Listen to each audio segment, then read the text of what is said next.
June 2వ తారీఖు కేసీఆర్ గారి కూతురు కల్వకుంట్ల కవిత గారు కొత్త పార్టీ పెడతారట.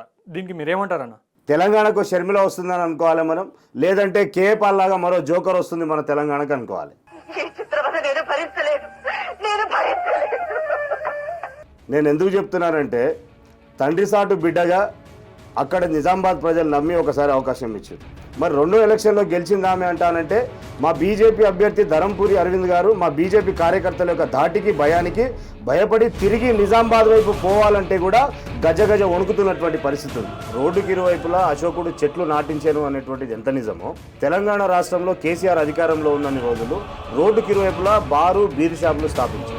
మరి అది ఇక్కడితో సరిపోలేదని చెప్పి రాష్ట్ర రాజధానిలో కేసీఆర్ గారు యొక్క బారు బీర్ షాపులు ఇక్కడ స్థాపిస్తే తండ్రికి మించిన తనయురాలు అనిపించుకున్న కోసం దేశ రాజధానిలోనే లిక్కర్ దందాకి తెరలేపి జైలు పాలైనటువంటి ఆమె ఈ తెలంగాణ రాష్ట్రంలో వచ్చి మళ్ళీ కొత్త రాజకీయ పార్టీ పెట్టి మళ్ళీ ప్రజలకు సేవ చేస్తానంటానంటే నమ్మే పరిస్థితుల్లో తెలంగాణ ప్రజలు లేదు.